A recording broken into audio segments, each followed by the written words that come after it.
අද බොහෝ දෙනා විවිධාකාර වැඩවලට නියුක්ත වෙලා ඒ වැඩවලට යන අය වුණත් ஆனால் இந்த ஒரு மணித்தியாலத்திற்காக ஜெபிக்கும்படியாக நீங்கள் கர்த்தருக்காக வந்திருப்பதை பார்க்கும்பொழுது சந்தோஷமாக இருக்கிறது.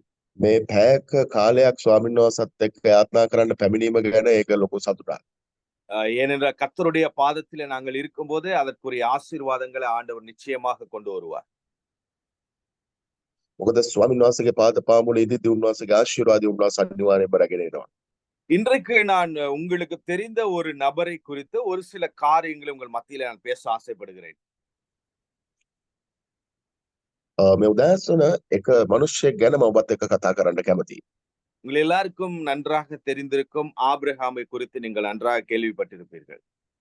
ඔබ හොඳට අහලා තිනවා ආබ්‍රහම් ගැන. ஆபிரகாமை ஆண்டவர் வேறொரு தேசத்திலிருந்து அழைத்திருந்தார். ආබ්‍රහම්ම ස්වාමීන් වහන්සේ වෙන දේශයකින් කැඳවලා තිබ්බා. அநேக வாக்குத்தத்தங்களை அவருக்கு கொடுத்திருந்தார். බොහෝ පොරොන්දුවේ වචන ස්වාමීන් වහන්සේට දීලා තිබ්බා. ஆபிரகாம் அநேக சவால்களுக்கும் தன்னுடைய வாழ்க்கையில முகம் கொடுத்திருந்தார். ආබ්‍රහම් තමගේ ජීවිතේ බොහෝ අභියෝගවලට ඔහු මුහුණ දෙමින් තිබුණා. ஆண்டவர் ஆபிரகாமை அழைக்கும் போது அவருடைய பெயர் வெறும் ஆபிராம் என்று மாத்திரமே இருந்தது. ආබ්‍රහම් ස්වාමීන් වහන්සේ කැඳවද්දී ආබ්‍රහම්ගේ මූලික නම අබිරාම් කියලා තිබ්බේ. ஆபிராம் என்று சொல்லும் பொழுது ஒரு சாதாரண மனிதன் என்றுதான் அர்த்தம். අබිරාම් කියන නමේ තේරුම සාමාන්‍ය මිනිහෙක් කියන එක. ஆனால் ஆண்டவர் ஆபிரகாமுக்கு தன்னுடைய பொருத்தனைய வாக்குத்தத்தத்தை கொடுக்கும் போது නමුත් ආබ්‍රහම්ට ස්වාමීන් වහන්සේගේ පොරොන්දුවේ වචනය දෙද්දී ஆண்டவர் ஆபிரகாம் சொன்னா நீ இப்பொழுது சாதாரண ஒரு மனிதனாக ஆபிரகாம் கிடையாது, நீ ஆபிரகாம் என்றார். ස්වාමීන් වහන්සේ කිව්වා ඔබ දැන් සාමාන්‍ය ආබ්‍රහම් නෙවෙයි, ඔබ ස්වාමීන් වහන්සේගේ පොරොන්දුවේ ආබ්‍රහම් පොරොන්දුවේ මිනිහෙක් කියලා. ஆபிரகாம், அந்த ஆபிராம் என்கிற ஒரு மனிதனை ஆண்டவர் ஆபிரகாம் என்று மாற்றும் பொழுது ஒரு பெரும் தேசத்தினுடைய தகப்பன் என்கிற அர்த்தத்தோடு அந்த காம் என்கிற அந்த சொல்லை அவர் பொருத்தினார். අබිරාම් කියන එකේ ඒ මනුෂ්‍ය ආබ්‍රහම් කියන්න වෙනස් කරේ ඒ දේශයේ උරුමය. ஆகவே ஆபிரகாம் என்று சொல்லும் பொழுது அந்த பெயர் மாற்றத்துக்கு பிறகு அநேக ஆசீர்வாதங்களை ஆபிரகாம் மூலமாக ஆண்டவர் வைத்ததை பார்க்கலாம். ආබ්‍රහම්ට ඒ නම තමයි ස්වාමීන් වහන්සේ බොහෝ ආශිර්වාද ආබ්‍රහම්ට එකතු කරලා තිබ්බා. இப்பொழுது ஆபிரகாமுடைய வாழ்க்கையிலே ஆபிரகாம் செய்த ஒரு காரியத்தை தான் உங்கள் மத்தியிலே நான் பகிர்ந்து கொள்ள போகிறேன். ආබ්‍රහම්ගේ ජීවිතයේ ආබ්‍රහම් කරපු එක කාර්යයක් තමයි අද දවසේ අපි බලන්න යන්නේ. இந்த ஆபிரகாமை குறித்து அநேக ஆய்வுகளை நான் தனிப்பட்ட ரீதியிலே மேற்கொண்டிருந்தேன். ආබ්‍රහම්ගේ ජීවිතය ගැන බොහෝ දේවල් මම පෞද්ගලිකව මම බලලා තිබ්බා. ஆனால் ஆபிரகாமை ஆண்டவர் ஏன் அழைக்க வேண்டும், ஆபிரகாமுக்கு ஏன் இப்படியான காரியங்களை ஆண்டவர் கொடுக்க வேண்டும் என்று பார்க்கும் பொழுது ஒரே ஒரு காரியம் மிக முக்கியமான ஒரு காரியமாக இருந்தது. ආබ්‍රහම්ව ඇයි කැඳෙව්වේ, ආබ්‍රහම්ට ඇයි මේ වගේ දේවල් දෙන්නේ කියලා බලද්දී එකම කාරණේ අපිට දකින්න තියෙන්නේ. ஆதியாகமம் 12வது அதிகாரம் 8வது வசனத்தை நீங்கள் எடுக்கும் பொழுது ஆதியாகமம் உற்பத்தி 12வது அதிகாரம் 8வது வசனத்தை எடுக்கும் போது 12 වෙනි පරිච්ඡේදයේ 8 වෙනි පදේ අපි ගද්දී ஆண்டவருக்கென்று ஆபிரகாம் ஒரு பலிபீடத்தை கட்டுகிறதை நாங்கள் பார்க்கிறோம். ස්වාමින් වහන්සේට කියලා පූජාසනයක් ආබ්‍රහම් ගොඩනගනවා. ஆபிரகாமுடைய வாழ்க்கையிலே அவர் சந்தித்த, அவர் ஏற்படுத்தின மிக முக்கியமான ஒரு தருணம் இதுவாகும். ආබ්‍රහම්ගේ ජීවිතේ ඔහුට මුණ ගැසුණ හම්බුණ වැදගත්ම සම්දිස්ථානයක් තමයි මේක. ஆண்டவரை நன்றாக ஆபிரகாம் அறிந்திருந்தாலும் கூட ස්වාමින් වහන්සේ බොහෝසෙන් ආබ්‍රහම් දැනගෙන සිටියත් ஆனால் ஆண்டவருக்கென்று ஆபிரகாம் ஒரு விசேஷித்த ஒரு இடத்துல ஒரு பலிபீடத்தை கட்டுகிறார் ஆண்டவரை ஆராதிக்கும்படியாக. විශේෂයෙන්ම ආබ්‍රහම් ස්වාමින් වහන්සේ වෙනුවෙන් ස්වාමින් වහන්සේට නමස්කාර කරන්න පූජාසනයක් ගොඩනගනවා. அதுக்கு பிறகு அந்த பலிபீடத்திலே அந்த இடத்திலே இருந்து ஆண்டவர் ஆபிரகாமை ஆராதித்து விட்டு இன்னொரு இடத்துக்கு போகிறார். විශේෂයෙන්ම ඒ පූජාසනය මත ඉඳලා ආබ්‍රහම් තවත් ස්ථානයකට යනවා ස්වාමින් වහන්සේව නමස්කාර කරන්න. அதற்கு பிறகு நீங்கள் பார்க்கும் பொழுது ஆதியாகமம் 12வது அதிகாரத்திலே 2வது 3வது 4வது வசனங்களை நீங்கள் வாசித்து பார்க்கும் பொழுது ඔබ උප්පත්ති 12 වෙනි පරිච්ඡේදයේ 2, 3, 4 වෙනි වචන ඔබ බලද්දී 13வது அதிகாரம் 2வது 4வது வசனங்களை வாசிக்கும் போது 13 වෙනි පරිච්ඡේදයේ 2, 3, 4 ஆபிர ඔබ බලද්දී ஆபிரகாம் தங்கமும் அதாவது தங்கம் வெள்ளி பொன் போன்ற சொத்துக்களை ஆஸ்திகளை உடைய மிகப்பெரிய ஒரு சீமானாக இருந்தார் என்று பார்க்கிறோம். එතන බලන්න පුළුවන් ආබ්‍රහම් ඇවිල්ලා රන්ද රිදියෙන්ද සිව්පාවන්ගෙන්ද හොඳට පෝසත් වෙලා හිටපු මිනිහෙක් කියලා.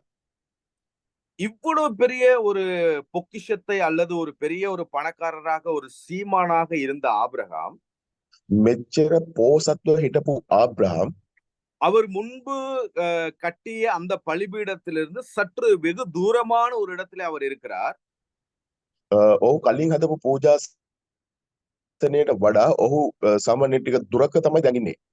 ஆனால் நீங்கள் ஆதியாகமம் 17வது அதிகாரத்துக்கு வரும் பொழுது නමුත් උප්පත්ති 17 වෙනි පරිච්ඡේදයට ඔබ එද්දී அங்கே 3வது 4வது வசனங்களை நீங்கள் வாசித்து பார்ப்பீர்கள் என்றால் ඔබ එතන 3 වෙනි වචනය සහ 4 වෙනි වචනය ඔබ බලද්දී ஆபிரகாம் தற்போது இருக்கக்கூடிய அந்த இடத்திலிருந்து அவர் முன்பு கட்டின அந்த பலிபீட தண்டைக்கு போய் அங்கே கர்த்தரை பணிந்து கொண்டார் என்று வசனத்தில் எழுதப்பட்டிருக்கு. එතන කියනවා ආබ්‍රහම් කලින් හදපු පූජාසනය ළඟට ගිහිල්ලා ස්වාමින් වහන්සේට ඔහු මුහුණින් වැටිලා නමස්කාර කරා කියලා. அந்த ஆபிரகாம் அங்கு போய் பணிந்து கொண்ட பொழுது ஆபிரகாமோட ஆண்டவர் மிகவும் பயங்கரமாக பேச ஆரம்பிக்கிறார். ආබ්‍රහම් ගිහිල්ලා එතන ස්වාමීන් වහන්සේට කතා කරද්දී ස්වාමින් වහන්සේ ඔහුත් එක්ක කතා කරා. இந்த கால வேளையில எனக்கு அன்பானவர்களே, இந்த இந்த சத்தியத்திலிருந்து நாங்கள் கற்றுக்கொள்வதற்கு ஆயிரம் ரகசியங்கள் இருக்கிறது. ප්‍රේමණීය දරුවනි මෙතන මේ රහසින් අපිට බොහෝ දේවල් ඉගෙන ගන්න තියෙනවා. நம்முடைய கிறிஸ்தவ வாழ்க்கையிலே ஒரு ஆசீர்வாதத்தை நோக்கி நாங்கள் நகர வேண்டுமானால் நாம் ஆண்டவருக்கென்று ஒரு பலிபீடத்தை கட்டுகிறவர்களாக மாற வேண்டும். අපේ කිතුණු ජීවිතයන් වල ආශිර්වාදය කියන දේ අපිට අවශ්‍ය නම් අපි ස්වාමීන් වහන්සේ උදෙසා අපි පූජාසනයක් ගොඩනගන්න අවශ්‍යයි. இன்றைக்கு எல்லாரும் இந்த உலகத்திலே மிகவும் சுதந்திரமாக ஆசீர்வாதமாக சுபிட்சமாக வாழ வேண்டும் என்று விரும்புகிறார்கள். අද බොහෝ දෙනා මේ ලෝකේ පොහොසත්ව හොඳට ජීවත් වෙන්න ඕනේ ආශිර්වාදයෙන් ජීවත් වෙන්න ඕනේ කියලා බලාපොරොත්තු වෙනවා. ஆனால் அந்த ஆசீர்வாதத்தை பெற்றுக்கொள்வதற்கு அவர்கள் என்ன செய்ய வேண்டும் என்பதில் அவர்கள் தெளிவாக இருப்பதில்லை. ඒ ආශිර්වාදය කොහොමද ලබා ගන්න ඕනේ කියන පැහැදිලිකමක් ඔවුන්ගේ ජීවිතයන් වල නැහැ. ஆகவே மிகவும் இலகுவான காரியம், ஆபிரகாம் எல்லா ஆசீர்வாதங்களையும் கொடுக்கக்கூடிய ஆண்டவரை பார்க்க வேண்டும் என்று அறிந்திருந்தார். ආබ්‍රහම් සියලුම ආශිර්වාදය දෙන්නව ස්වාමීන් වහන්සේ කෙනෙක් බලන්න ඕනේ කියන තැන හිටියා. அங்குமிங்கும் சுற்றி திரிந்து தேவையற்ற காரியங்களை செலவழிப்பதை விட ஆசீர்வாதம் எங்கே இருக்கிறதோ அங்கே பார்க்க வேண்டும் என்பதை அவர் புரிந்திருந்தார். මේ නිකම් වෙහෙසනවට වඩා ආශිර්වාදය එන්න තැන ඔහු බලන්න යොමු වෙලා හිටියා. இந்த உலகத்திலே நம்மை ஆசீர்வதிக்கக்கூடியவர், நம்மை புரிந்து கொண்டவர், நம்முடைய வாழ்க்கையை மாற்றக்கூடியவர் என்றால் அது நம்முடைய ஆண்டவர் ஒருவர் மட்டும்தான். අපේ ජීවිතය ආශිර්වාද කරන්නත් අපේ ජීවිතය වෙනස් කරන්නත් පුළුවන් එකම තැනන් වහන්සේ අපේ දෙවියන් වහන්සේ පමණයි. ஆகவே நம்முடைய கிறிஸ்தவ வாழ்க்கையிலே நாங்கள் மனிதர்களையோ அல்லது மற்ற சூழ்நிலைகளையோ வேறு காரியங்களை பார்த்து கொண்டிருப்பதை விட எப்பொழுது கர்த்தருடைய பிரசன்னத்துக்குள்ளே வர ஆரம்பிக்கிறோமோ அப்பொழுது எங்களுடைய வாழ்க்கையில மாற்றங்கள் நிகழ ஆரம்பிக்கும். ආමෙන්. අපේ ජීවිතයන් වල අපි මනුෂ්‍යයන් කෙරෙහිද වෙනත් කාරණාවන් කෙරෙහිද යනවට වඩා අපි ආශිර්වාද කරන්න පුළුවන් දෙවියන් වහන්සේගේ අභිමුඛත්වයට එන එක තමයි හරි. ஆகவே இன்றைக்கு கர்த்தர் உங்களுடைய வாழ்க்கையிலே ஒரு மாற்றங்களை கொண்டு வர வேண்டுமானால் අද දවස් ඔබේ ජීවිතේ ස්වාමීන් වහන්සේ වෙනසක් ගේන්න අවශ්‍ය නම් முதலாவது உங்களை குறித்து நீங்கள் சிந்தித்து பாருங்கள். நீங்கள் ஆண்டவருக்காக ஒரு பலிபீடத்தை கட்டி வைத்திருக்கிறீர்களா? අද ඔබ ගැන හිතලා බලන්න ඔබ ස්වාමීන් වහන්සේ උදෙසා ඔබ පූජාසනයක් ගොඩනගා තිබෙනවද? இன்றைக்கு அநேகர் உலகத்திலே பார்க்கும்போது அநேக வாலிபர்கள் அல்லது அநேகர் மற்றவர்களுக்காக ஒரு வீட்டை கட்ட வேண்டும் அல்லது வேற எதையாவது கட்ட வேண்டும் என்று மனதில் நினைத்துக் கொண்டிருப்பார்கள். අද බලන්න ලෝකේ තරුණ දරුවන් දිහා බලද්දී නොයෙකුත් දිහා බලද්දී ඔවුන් තව කෙනෙකුට නිවසක් හදලා දෙන්න ඕනේ කියලා බලාපොරොත්තුෙන් තමයි ඔවුන් ඉන්නේ. அல்லது தாங்கள் நேசிக்கிறவர்களுக்கு எதையாவது செய்ய வேண்டும் என்று நினைப்பார்கள். නැත්තම් ඔවුන් කියන්නේ මම ආදරය කරන අයට මම මොනවා හරි දෙයක් කරන්න ඕනේ කියන තැන තමයි ඔවුන් ඉන්නේ. ஆனா இன்றைக்கு ஆண்டவர் எங்களிடத்திலே ஒரு காரியத்தை முன்வைக்கிறார். நாம் ஆண்டவருக்காக எதை கட்டி இருக்கிறோம்? අද ස්වාමින් වහන්සේ අප මැද දෙයක් තබනවා නම් අපි ස්වාමින් වහන්සේ උදෙසා මොනවද කරලා තියෙන්නේ? நாங்கள் கட்டி இருக்கிற பலிபீடம் எப்படி இருக்கிறது? අපි අද ගොඩනගා තිබෙන පූජාසනය කොහොමද තියෙන්නේ? இந்த 21 நாட்கள் இந்த உபவாச ஜெபம் கூட உங்களுடைய பலிபீடத்தை கட்டுவதற்கு மிகப்பெரிய ஒரு வழி வாய்ப்புகளை ஏற்படுத்தி கொடுக்கிறது. මේ දවස් 21 යාත්නාව තුළ ඒ පූජාසනය ගොඩනගන්න මේක හොඳම අවස්ථාවක්. ஆகவே ஆபிரகாம் ஒரு பலிபீடத்தை கட்டினார் என்று வேதத்திலே பார்க்கிறோம். ආබ්‍රහම් පූජාසනයක් ගොඩ නැගුවා කියලා දේව වචනේ අපි දකිනවා. நீங்கள் ஆண்டவரை பார்ப்பதற்காக கட்டி இருக்கிற உங்களுடைய பலிபீடம் எங்கே? අද ඔබ ස්වාමීන් වහන්සේව දකින්න ගොඩ නැගපු පූජාසනය කොතනද තියෙන්නේ? அந்த பலிபீடம் தான் கர்த்தருடைய பிரசன்னமும் கர்த்தருடைய நேரத்தையும் கர்த்தருடைய ராஜ்யத்தையும் தேடுகிற அந்த ஒரு தருணம் தான் நாங்கள் ஆண்டவருக்காக கட்டுகிற பலிபீடம். sorry pastor මට ඇහුන්නේ. ஆண்டவருக்காக நாங்கள் கட்டுகிற பலிபீடம் என்பது நாங்கள் ஆண்டவருடைய பிரசன்னத்துல இருப்பதும் அவருக்காக கொடுக்கிற நேரமாக இருக்கிறது. අද ස්වාමීන් වහන්සේ උදෙසා අපි ගොඩ නැගපු පූජාසනය නම් එතන උන්වහන්සේගේ අභිමුඛත්වය තියෙනවා. එතන උන්වහන්සේත් එක්ක කාලය ගත කරන්න පුළුවන්. எப்பொழுதெல்லாம் நாங்கள் ஆண்டவருடைய சமூகத்திலே ஆண்டவரோடு இருக்கிறோமோ அப்பொழுதெல்லாம் அந்த பலிபீட தண்டையிலே நாங்கள் இருக்கிறோம். අපි ස්වාමීන් වහන්සේත් එක්ක කොච්චර ඉන්නවද? එහෙම ඉන්නවනම් අපි එතන පූජාසනය මත අපි ඉන්නවා. ஆகவே இன்றைய தேவ செய்தி முதலாவது ஆபிரகாம் இந்த ரகசியத்தை நன்றாக அறிந்திருந்தார். ஆபிரகாம் தான் ஆசீர்வாதமாக இருக்க வேண்டுமானால் ஆசீர்வாதத்தை உடைய உண்மையான ஆண்டவருடைய சமூகத்திலே இருந்து அவரை தொழுது கொள்ள வேண்டும் என்பதை அவர் அறிந்திருந்தார். ආබ්‍රහම් දැනගෙන හිටියා එකම රහස වූ ආශිර්වාද වෙන්න ඕන නම් ස්වාමීන් වහන්සේගේ අභිමුඛත්වය වැද වැටිලා ඉන්න ඕනේ කියන එක. எனவே எனக்கு அன்பானவர்களே, இந்த செய்தியை கேட்டுக்கொண்டிருக்கிற உங்கள் ஒவ்வொருடைய வாழ்க்கையிலும் நீங்கள் ஆசீர்வாதமானவர்களாக மாற வேண்டுமானால் நாங்கள் ஆண்டவருடைய சமூகத்தில் இருப்பதற்கு கற்றுக்கொள்ள வேண்டும். මේ දේව වචනය අහන ඔබ විශේෂයෙන්ම දැනගන්න ඔබ ආශිර්වාද වෙන්න ඕන නම් ඔබේ පූජාසනය මත ඔබ ඉන්න ඕනේ. உங்களுக்கென்று நீங்கள் ஆண்டவருக்கென்று நினைத்து ஒரு பலிபீடத்தை ஒரு நேரத்தை நீங்கள் கட்டி எழுப்ப வேண்டும். ඔබ ස්වාමින් වහන්සේ වෙනුවෙන් එක වෙලාවක් එක පූජාසනයක් ඔබ හදන්න ඕනේ. ஆகவே நாங்கள் ஆதியாகமம் 12வது அதிகாரத்திலே 8வது வசனத்தை பார்க்கும்போது අපි උප්පත්ති 12 වෙනි පරිච්ඡේදයේ 8 වෙනි වචනේ අපි බලද්දී ஆபிரகாம் அங்கே நல்ல ஒரு பலிபீடத்தை கட்டி ஆண்டவரை ஆராதித்து தொழுது கொண்டார். එතන හොඳ පූජාසනයක් ආබ්‍රහම් ගොඩනගලා ස්වාමීන් වහන්සේට නමස්කාර කරනවා. 13வது அதிகாரத்திலே 2வது 3வது 4வது வசனங்களை வாசிக்கும் போது 13 වෙනි උප්පත්ති 13 වෙනි පරිච්ඡේදයේ 2 3 4 කියවද්දී ஆபிரகாம் வெள்ளியும் பொன்னும் உடைய மிகப்பெரிய ஒரு சீமானாக இருந்தான் என்பதை நாங்கள் வாசிக்கிறோம். ආබ්‍රහම් රන් වලින්ද රිදී වලින්ද ඉතා පෝස්සත්ව හිටියා කියලා අපි දකිනවා. சில நேரங்களிலே எதுவுமே இல்லாத ஒரு சூழ்நிலையிலே நாங்கள் ஆண்டவரை தேடி போய் ஆண்டவரை ஆராதிக்கிறவர்களா இருப்போம். විශේෂයෙන්ම අපිට මොකුත් නැති වුණ වෙලාවේ අපි ස්වාමීන් වහන්සේ හොයාගෙන ගිහලා අපි නමස්කාර කරලා යාත්නා කරනවා. சிலர் வேலை இல்லாத நேரத்திலே போய் ஆண்டவரே எனக்கு ஒரு நல்ல வேலை வேண்டும் என்று ஜெபித்திருப்பார்கள். අපිට වැඩක් නැතුව ඉඳිද්දි අපි ස්වාමීන් වහන්සේ ළඟට ගිහලා කියනවා මට හොඳ වැඩක් දෙන්න කියලා. பணம் இல்லாத நேரத்திலே பொருள் இல்லாத நேரத்திலே ஆண்டவரே எனக்கு பொருளாதாரம் பணம் வேண்டும் என்று ஜெபித்திருப்பார்கள். අපිට මුදල් නැති වෙද්දී ආර්ථිකය නැති වෙද්දී අපි ගිහලා යාත්නා කරනවා මට හොඳ මුදල් මේ මුදල් අපිට ලබා දෙන්න කියලා. எங்களுடைய வாழ்க்கையிலே பட்டங்கள் பதவிகள் உயர்வுகள் வரும் முன்பதாக நாங்கள் ஆண்டவரை அதிகமாக நேசித்து ஆண்டவரை தேடி இருப்போம். අපේ ජීවිතයේ නම්බු නාම උසස් වීම එන්න කලින් අපි ස්වාමීන් වහන්සේ හොයලා අපි යාත්නා කරලා ඇති. எங்களுக்கு நல்ல ஊழியங்கள் தரிசனங்கள் வரும் முன்பதாக நாங்கள் ஆண்டோட பாதத்திலிருந்து நானும் நல்ல ஊழியக்காரனாக வர வேண்டும், ஆசீர்வாதத்துக்குள்ள வர வேண்டும், பெரிய காரியங்களை செய்ய வேண்டும் என்று நாங்கள் ஜெபித்திருக்கலாம். අපේ දර්ශනය අපේ උසස් වීම එන්න කලින් අපි ස්වාමීන් වහන්සේ ඉදිරියේ වැඳ වැටිලා යාත්‍රා කරන්න ති ස්වාමීනි ඔබ වහන්සේ මාව ඔසවන්න මාව ආශිර්වාද කරන්න කියලා. ஆனால் இந்த ஆசீர்வாதங்கள் எல்லாம் ஆண்டவர் கொடுத்ததற்கு பிறகு இப்பொழுது நாங்கள் ஆண்டவரோடு எப்படி இருக்கிறோம்? මේ ආශිර්වාදය දැන් ස්වාමීන් වහන්සේ අපිට දීලා තිබ්බාම අපි දැන් ඉන්න තැන ඒ පූජාසනය කොතනද තියෙන්නේ? ஆபிரகாம் எல்லா சொத்துக்களையும் பொன்னையும் வெள்ளியையும் உடைய சீமானாக இருந்தாலும் கூட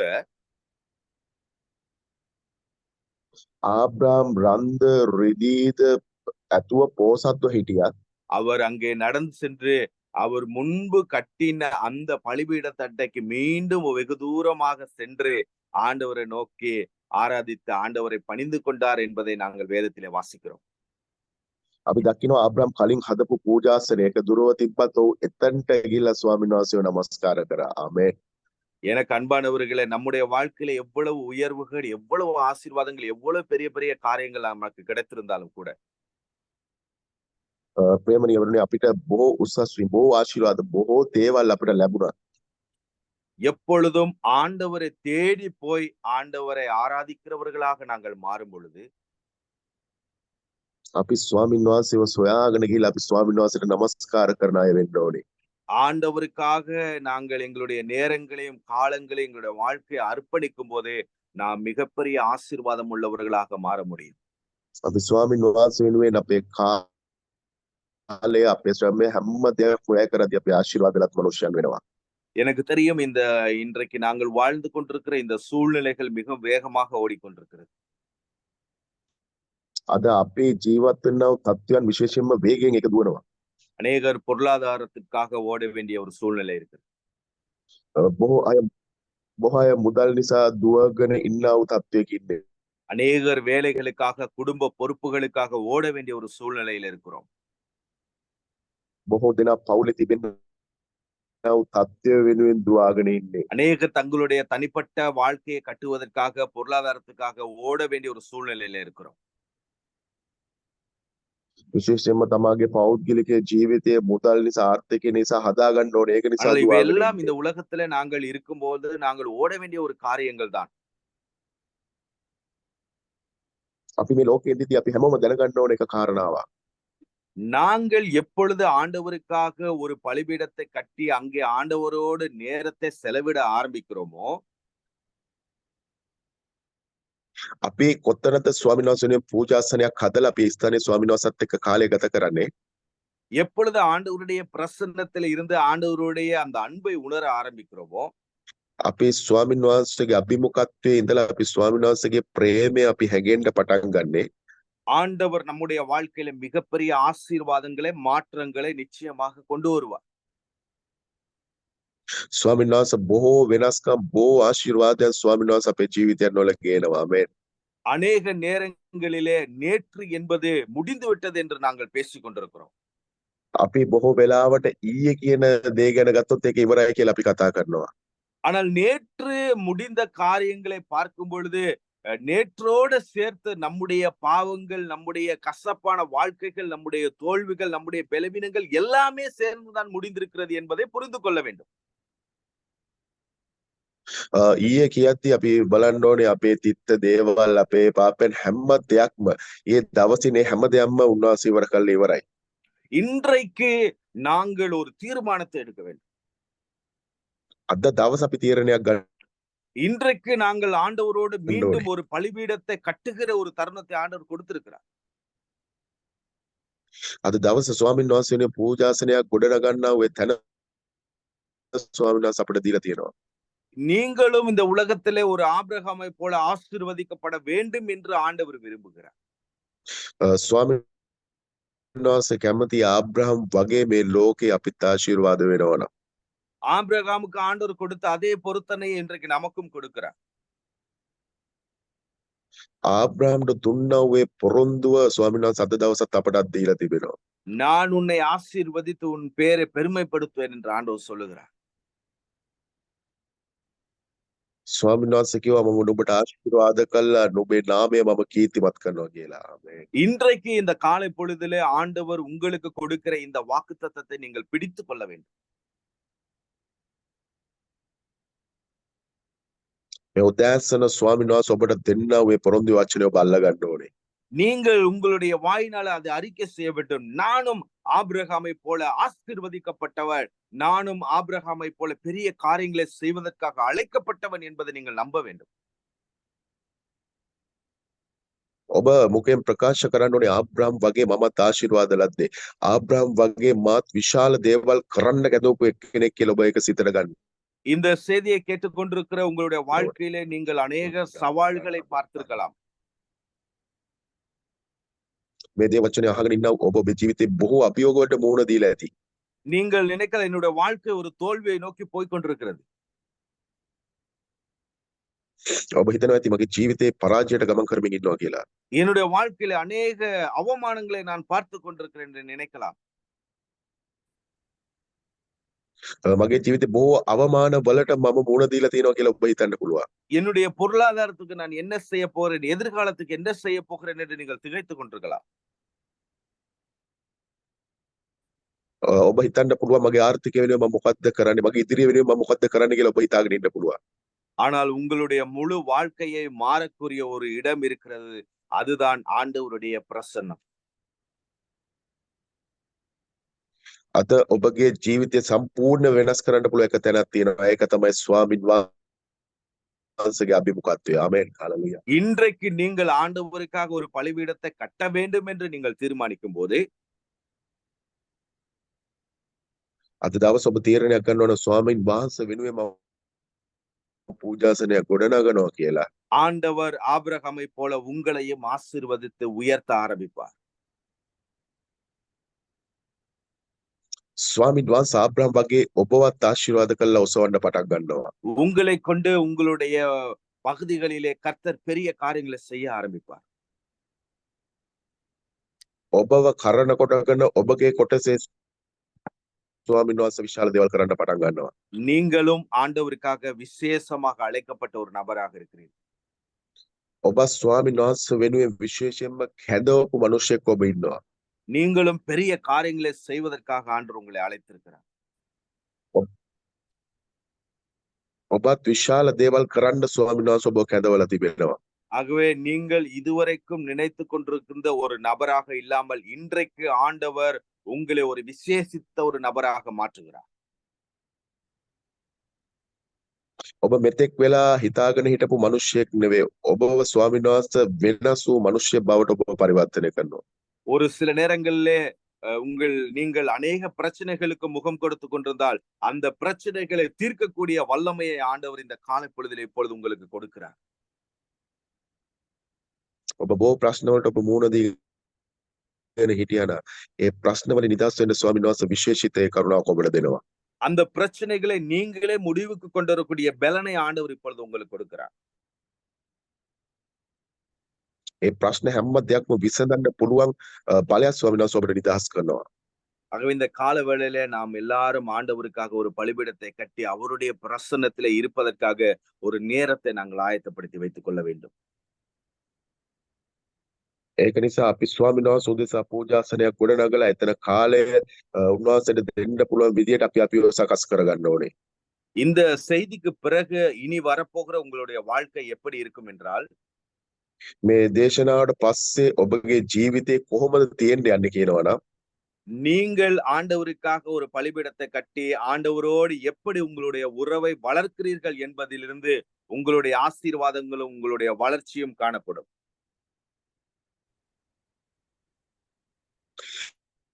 ඔබ ස්වාමීන් වහන්සේ උදෙසා පූජාසනයක් ගොඩනගලා ස්වාමීන් වහන්සේ දෙන්න ආශිර්වාදයේ සඵලත්වය ඔබ ඒක භුක්ති විඳින්මින් ඔබ ඒක අත්දකින්න යනවා. நீங்களும் ஆண்டவர் மட்டுமே இந்த இடத்துல இருக்க போகிறீர்கள்.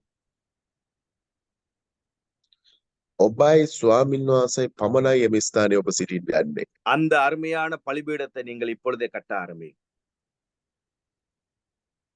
ඒ පුදුම වූ පූජාසනය ඔබ ගොඩනගන්න පටන් ගන්න. நீங்கள் கர்த்தரோடு நிற்கும் போது உங்களுக்கு எதிரான எல்லா காரியங்களும் உங்களை விட்டு ஓட ஆரம்பிக்கும். ඔබ ස්වාමීන් වහන්සේත් එක්ක ඉඳිද්දී ඒ හැම බාධාවක්ම ඒවා යන්න යනවා. இந்த 21 நாள் உபவாசத்தை கூட ஒரு பலிபீடமாக கட்டி நீங்கள் ஒவ்வொரு நாளும் கர்த்தருடைய சமூகத்தில் இருந்து கர்த்தரை நோக்கி பாருங்க. கர்த்தர் பெரிய காரியங்களை செய்ய ஆரம்பிப்பார்.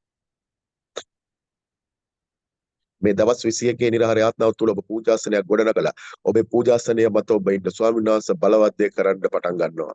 ஆகவே இந்த நாளிலும் கூட இன்றைக்கு நாங்கள் பார்த்த காரியம், ஆபிரகாம் ஒரு பலிபீடத்தை ஆண்டவருக்காக கட்டினார்.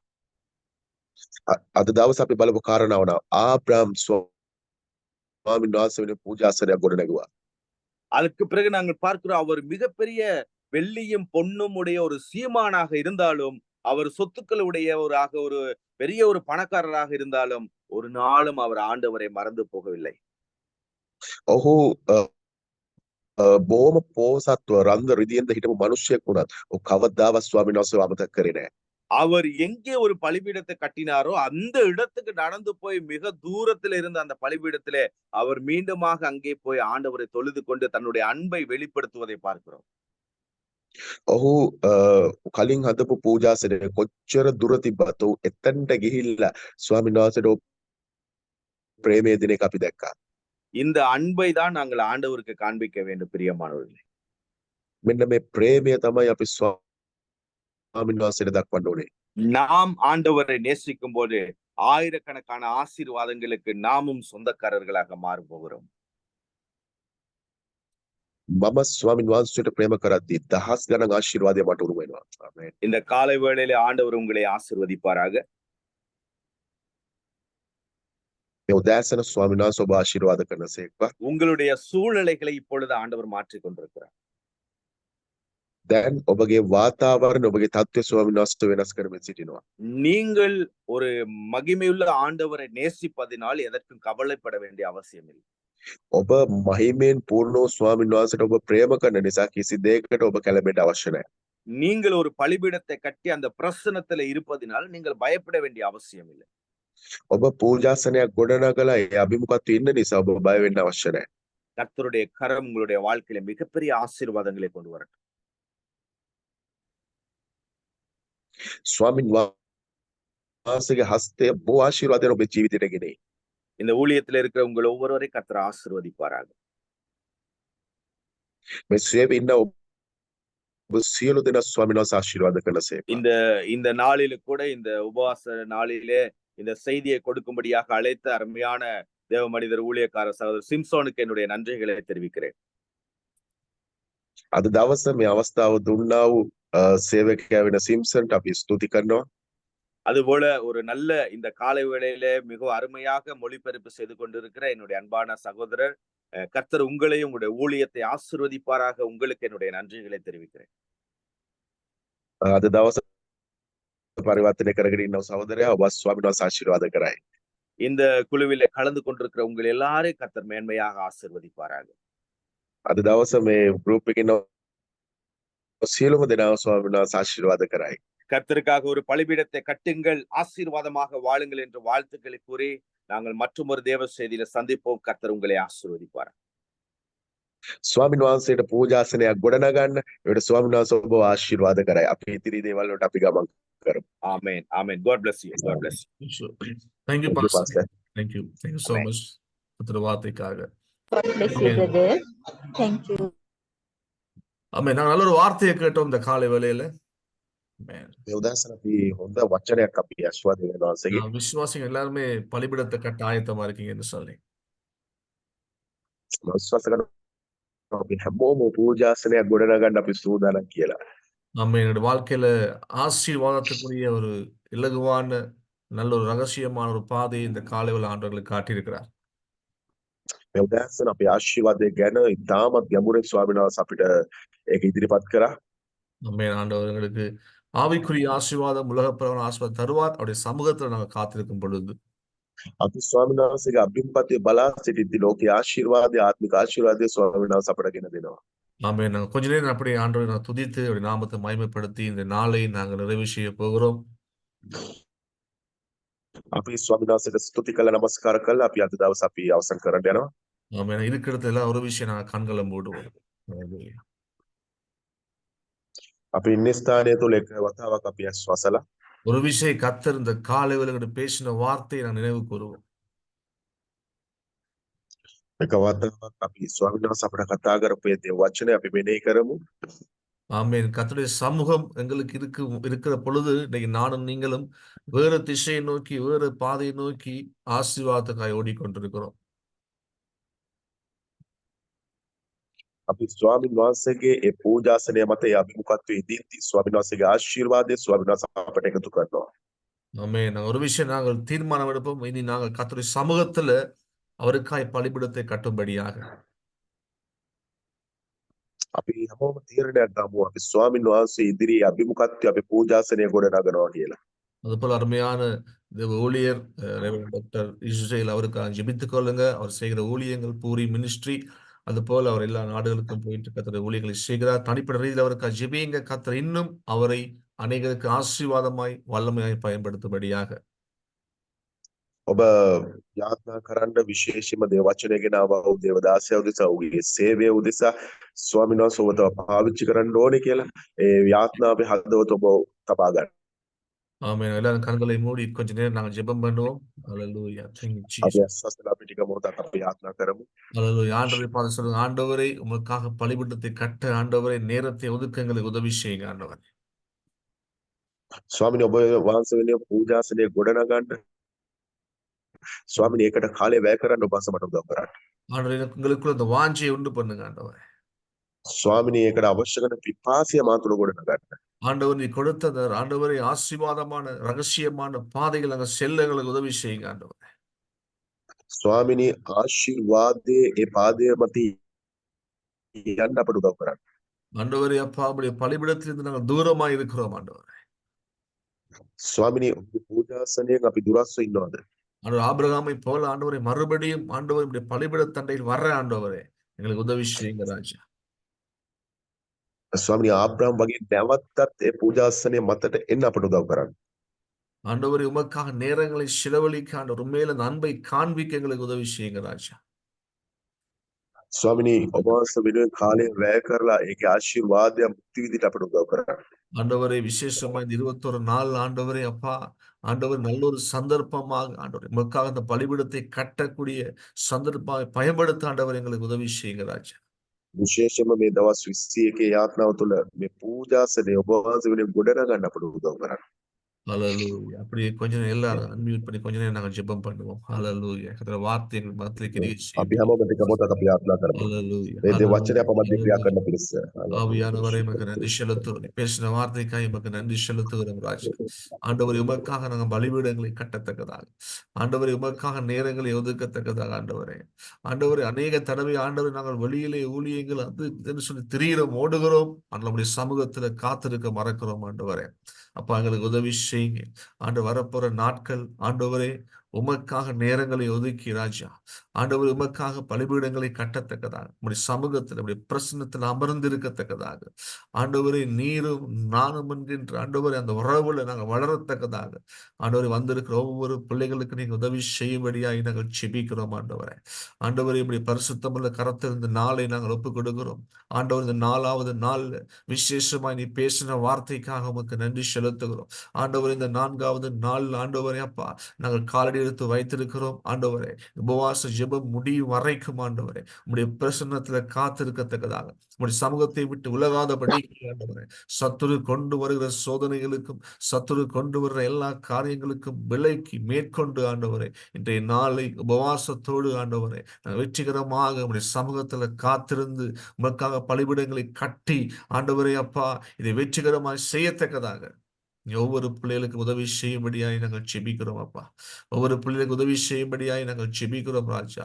ஆண்டவர் நீ பேசின வார்த்தைக்காய் நன்றி. இந்த நாள் முழுவதும் இந்த வார்த்தை எங்களுக்குள் கிரியை செய்யட்டும் ஆண்டவரே. இந்த வார்த்தை எங்களோடு பேசட்டும் ஆண்டவரே. இந்த வார்த்தை எங்களை நடத்தட்டும் ராஜா ஆண்டவரே. உடைய வல்லமையில கரத்தில் ஒப்பு கொடுக்கிறோம் ராஜா. வந்திருக்கிற ஒவ்வொரு பிள்ளைகளோடும் விசேஷமாய் ஆண்டவரே நீ தனித்தனியாய் பேசி தனித்தனியாய் இடைப்பட்டதுக்காக கொடான கொடி சோதனைகள் ராஜா ஆண்டவரே. உடைய பரிசுத்தம் உள்ள கரத்தில் நாங்கள் ஒப்பு கொடுக்கிறோம். தொடர்ந்தும் எங்களை நடத்துங்க ஆண்டவரே. நீரை பொறுப்பிடுங்க, ஆசீர்வதிங்க, வழி நடத்துங்க. இயேசு கிறிஸ்துவின் நாமத்தினாலே ஆண்டவரே இந்த நாளை நாங்கள் நம்முடைய கரத்தில் ஒப்புக் கொடுக்கிறோம்.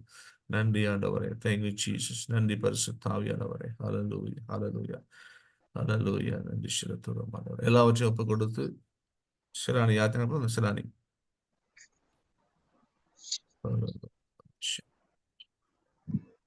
दयावृषिदात्म्याने स्वामिने वහන්සේ ස්වාමීන් වහන්සේ කාලයේදී වහන්සේ නමස්කාර කරන්නත් යාඥා කරන්නත් වහන්සේගේ දේ වචනය අසන්නත් දුන්නා කාලය නිසා වහන්සේට ස්තුති කරනවා ශුද්ධාත්මයාණනි ස්වාමීන් මේ ඉදිරි කාල වේලාව වහන්සේගේ හස්තයට කැප කරනවා ස්වාමීන් අපි සිළු දිනට යාඥා කරන්නත් ඔබ වහන්සේ සමග ඉන්න වහන්සේ අපට උදව්පකාර කරන්න ස්වාමීනි දිගටම මේ යාඥා කාලය කරගෙන යන්න ඔබ වහන්සේ අපට කරුණාව ලබා දෙන්න ස්වාමීනි ස්වාමීනි මේ සියල්ලක්ම ඉල්ලන්නේ බාර කරන්නේ කටයුතු දෙවියන් වහන්සේගේ නාමයෙන් ආමේන් ஆமென் ஆமென் ஹalleluya. வந்த எல்லாருக்குமே நன்றி.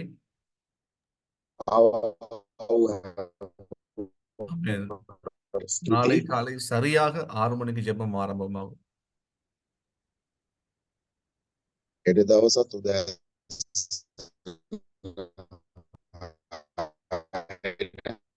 ஆமென். இணைந்து கொள்ளுங்கள். ஆமென். தொடர்ந்து ஜெபியுங்க 21 நாள் வரைக்கும். யாருமே இடையில விட்டுறாதீங்க. அந்த நாள் முழுவதும் நீங்க உபவாசத்தோட இந்த 21 நாளையும் நீங்க ஜெபிக்கும் பொழுது அங்கே தானியலை போல எல்லாவற்றையும் மேற்கொள்ள ஆண்டவர் உதவி செய்வார். මේ දවස් 21 ඔබ නොකඩවා යාත්නා කරන්න නිරාහාරව කවුරුත් අතාරින්න එපා. ඔබ මේ යාත්නා කරද්දී දානියල්තුමාගේ ජීවිත උනා වගේ දේවල් ස්වාමීන් වහන්සේ අපේ ජීවිතෙත් කරනවා. ஆமென் ஹalleluya. හalleluya. கர்த்தர் உங்களை ஆசீர்வதிப்பாராக. ස්වාමීන් වහන්සේ ඔබ ආශිර්වාද කරනසේක්වා. Thank you Pastor. Thank you so much. Amen, amen. God bless you. Yeah. Thank you very May much. God bless you. Bye. Thank you.